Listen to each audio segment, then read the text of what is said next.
feel that in my exploration of yoga philosophy, I've applied that to plants, and I've started to try to understand what is sense meditations with plants, and there hasn't really been a map.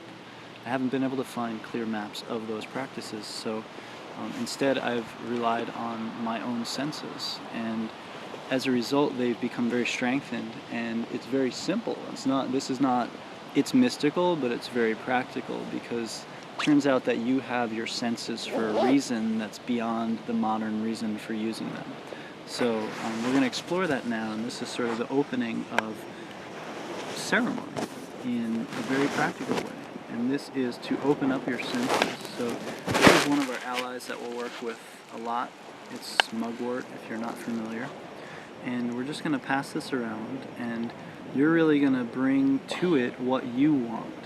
And within that, we want to take a leaf of this, like such. Just need one small leaf, or two or three, whatever you feel. And what you want to do is, you have senses, and so you want to just allow yourself, as we discuss, to explore with your senses, whether it's smell it, the tactile sensation, if you can hear it, if you can see it. Just try to look at it, understand it. Just really grok this plant with all of your observational skills as much as you can. What you're doing is you're allowing yourself to open up to the plant medicine that this plant is. And so instead of saying, well, let me intellectually, rationally tell you what you're good for, you're going, what is your actual medicine? And the way you tell that is because if you touch a plant, something happens to you. If you smell a plant, something happens to you. If you taste a plant, something happens to you. So imagine that this is a low dose of whatever that plant will do to you. And so as you're exploring it, notice and observe your consciousness altering, because it indeed does. And actually, I'm not a big fan of that, and so instead I'd like to say your awareness altering, because consciousness as it is cannot be altered. That is the term that they use in modern medicine, modern psychology.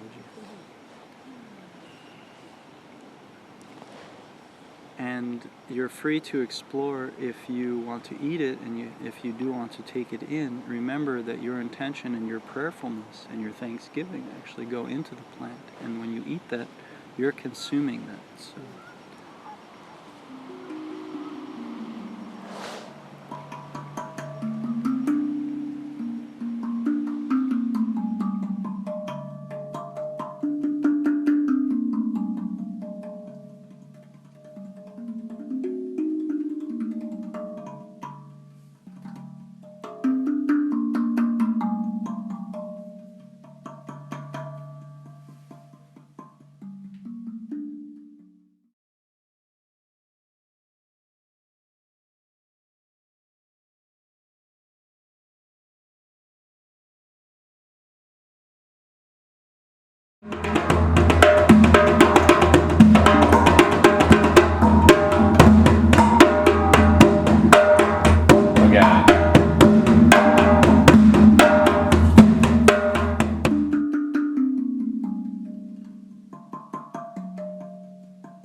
sort of brief introduction of something we'll be opening. The packet will be opening, what we're doing, how to understand what's happening in a more clear way.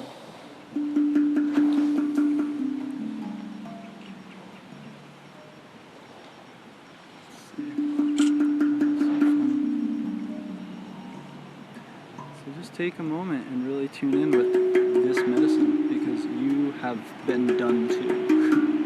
Whatever mugwort does, you are now under the influence of this plant. And so the question is, what is that influence and what's happening? So just take a moment to observe that.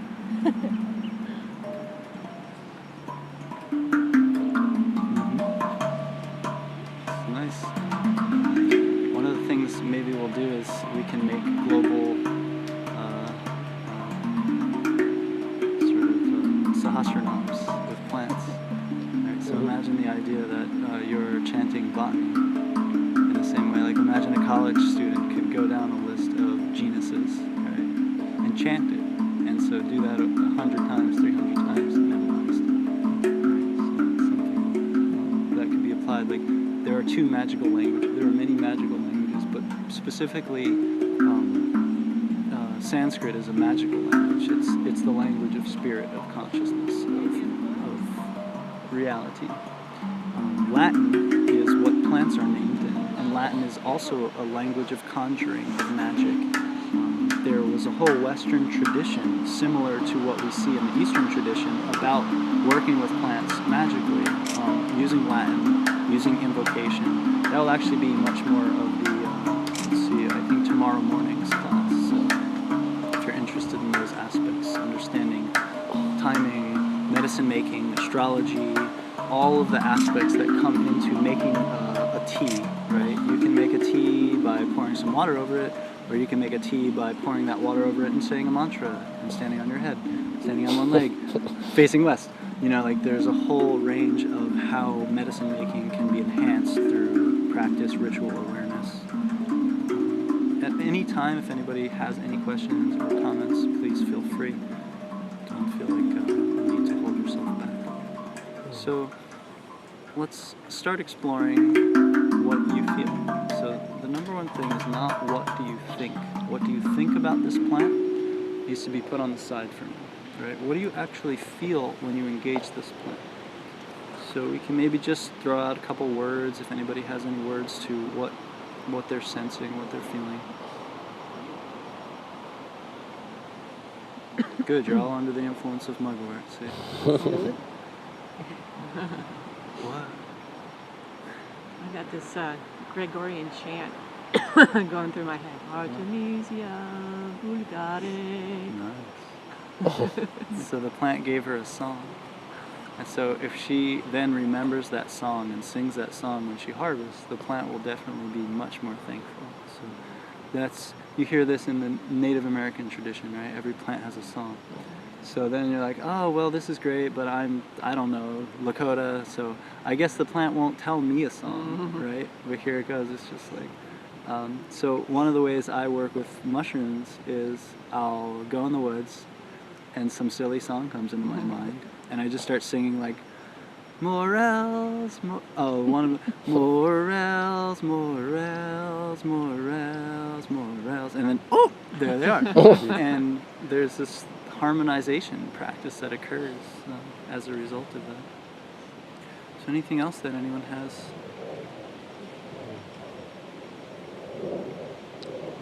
I remember appreciating flowers just very simply, but with this really strong, focused appreciation for their beauty. And I definitely felt like I got the floral essence, and it was from a distance. So that was, for me, some years back, that was a wake-up call that, yes, we can correspond with these. There's a two-way street happening. There's a two-way street happening. It made it real. Did that somehow kind of become invoked by your eating or touching, like did a memory come? Is that what you're saying, or just? Well, no, just it seemed like it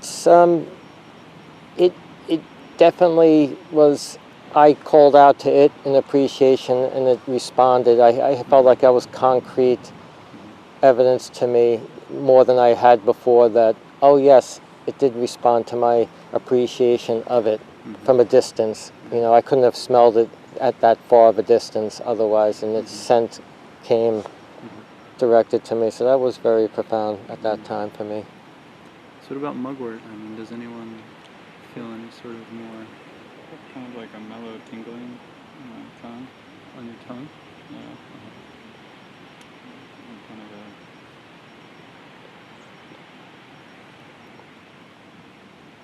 just like a mellow feeling. So this is the great thing. You all felt something. He dropped in to a place. Did you feel it? You know what I'm talking about? He said, a mellow tingling on my tongue. And I said, on your tongue? Yes. And then, and you're trying to pull those words out. Does everyone see what I mean? Did you hear his moment of silence? In there is an actual felt sense, a direct sensation with the plant. And it's very hard sometimes to articulate. That's what we want to go into. That place where,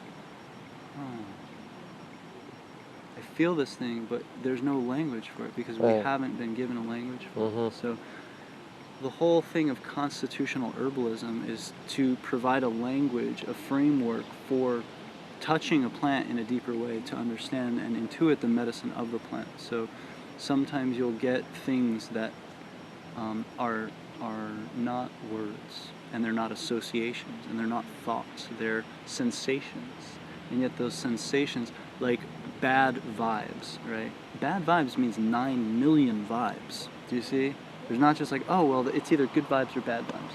There's 9 billion strands of energy coming at us, and then teasing those out individually and understanding what exactly they are. So with this plant, you may say, oh, it gives me a certain tingly feeling. And then under that, though, is like, well, what kind of tingling? Is it a cool tingling? Is it a heating tingling? Is it an opening tingling? Is it a closing tingling? Is it a kind of tingling that pulls you down? Or a tingling that lifts you up? You see how all of those possibilities are in there. So anything else about mugwort? I felt a sense of opening. Yeah, maybe it was it reminded me of a minty type smell, or a sensation like it reminded me of when I smell peppermint or something. Not the same, but a So little see bit. what's happening? First one, constitutional awareness. Second one, association. Memory is triggered. You're suddenly having an experience where a memory, it takes you on a journey. You just went on a journey. And you get to this place and it starts opening up. And it's like, remember that time you smelled something similar to me? There was this minty kind of plant. And suddenly your vision is going. We call that, I don't know, imagining. I'm suggesting that that's a sort of plant visioning, and it's starting to open you up. It's starting to open your memory up, and that memory goes beyond your existence. That memory is genetic.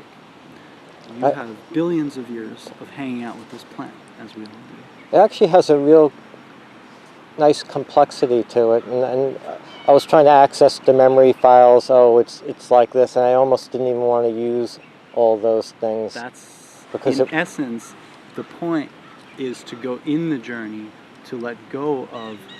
Sometimes people will say, oh, well, it tastes minty. No, it doesn't. That's just your intellectual association because of your exposure, and that will grow and evolve as the language and the map develops, right? So as I was saying, this is about feeling into. It's not necessarily about what you think about it. Like, it's easy to go, well, this resembles this, and botanically, blah, blah, blah, blah, blah, blah, blah. That's all cool. But the real question is, what do I sense? What am I picking up off of it?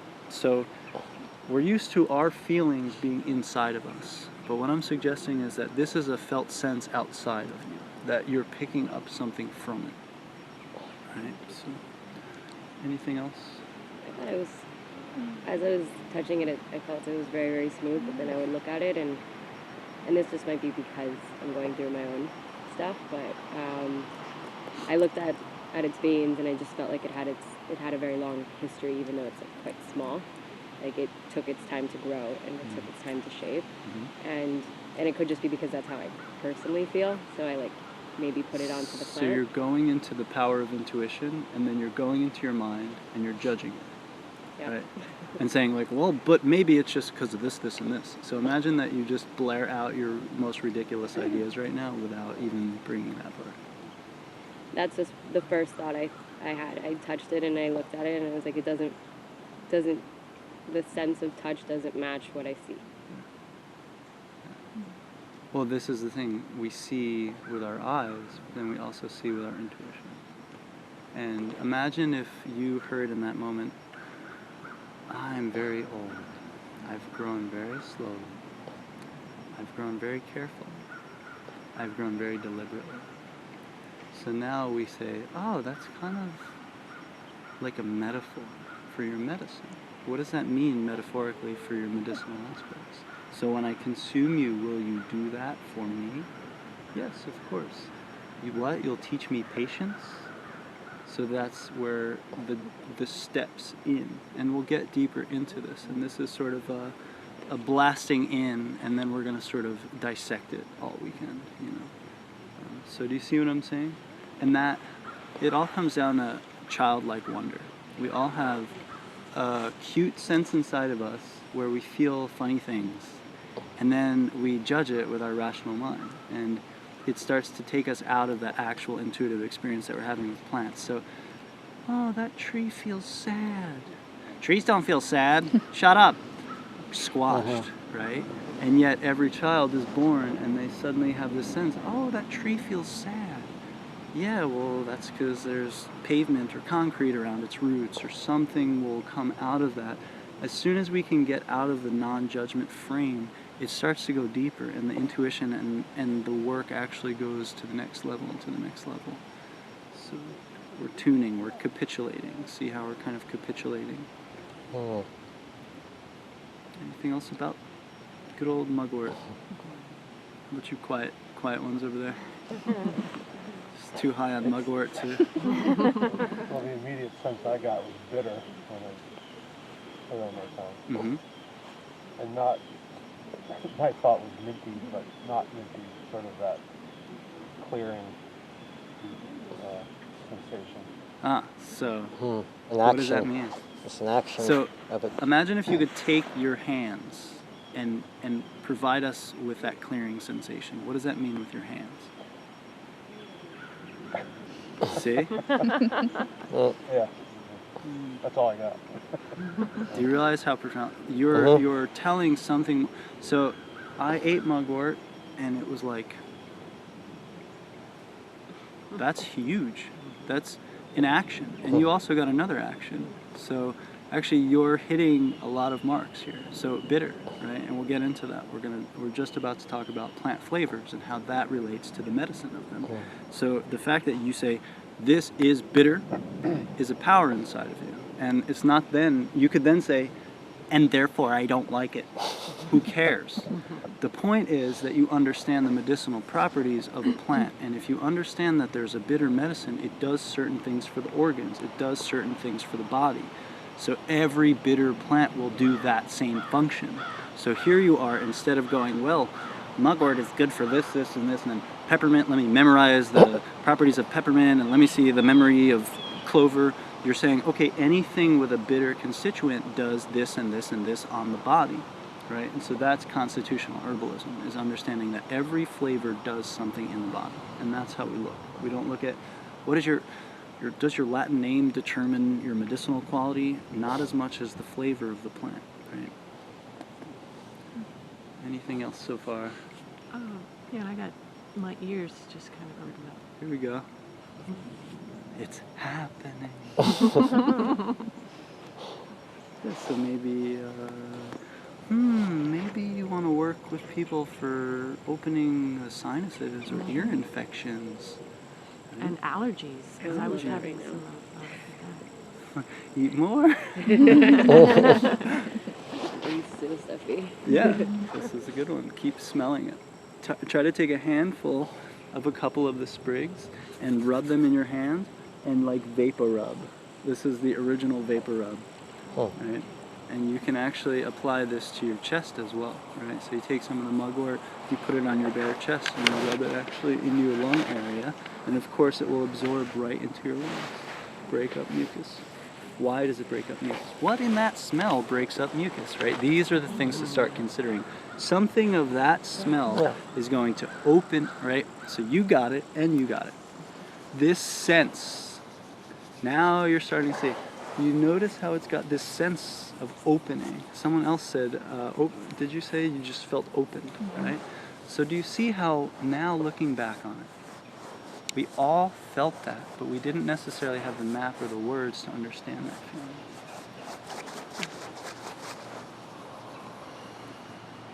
feeling. Got it right there.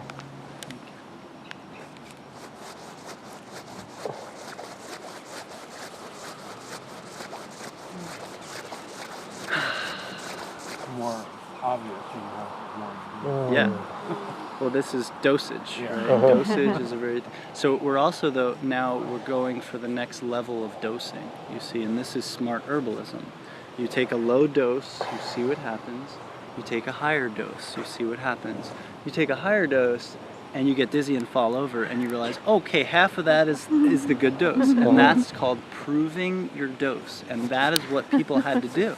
So that's self-dosing, and every great alchemist and herbalist would do that. So you want the most minimal side effect. You push the plant to the most minimal side effect, and then you back off.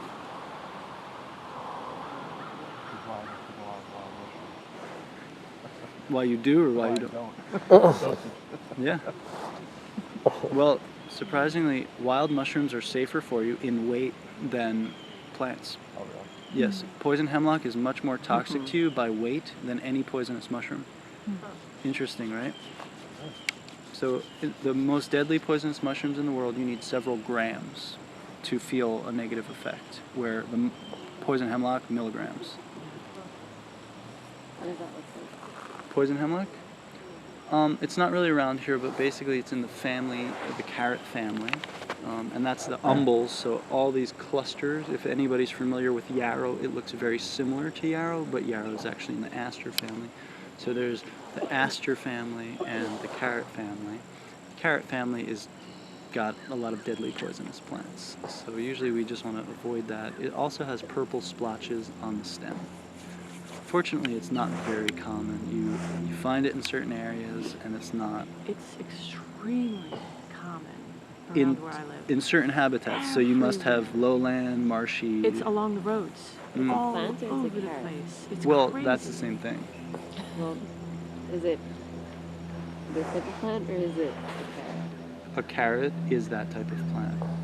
That's a bred version. And so if you leave a carrot in the ground, a stalk comes up and a profound umbel occurs and it goes to seed, or else it would never be a carrot. So much of this practice is about tracking what happens to a plant when I stop taking a sort of snapshot of what I think it looks like, right? So this was just a very small plant on the ground, right? And over the seasons it grows and then it produces seed. Every plant is trying to reproduce. So a carrot as well, it will sacrifice that nice juicy carrot for a big stalk with lots of seeds on it. And that would actually become Queen Anne's lace, if anybody's familiar. That's Daucus carota, that's a wild carrot. So it turns into a white, hard, woody thing that's trying to make babies, not be eaten by people necessarily. People interjected and they said, well, why don't you let us eat you and we'll genetically change you over generations of picking, and that creates a difference. So the carrot, if you let them go, if you let a carrot go in a garden and you don't pick it, the next year it will be a hard, woody root with lots of seeds. And carrot seeds are pretty good as well. Although they're known as an abortifacient. Yeah, that's great. So do you, which sage? Yes, like a white burning sage, or you mean like garden sage? Whatever you put in tea. Well, I put You a put lot of everything. funny things in tea, so. I don't know which one. So this is actually in the sage genus, right? There are two sages, right? There's salvia, which is garden sage, which I'm sure if we look, we could find it. Does everyone know that plant?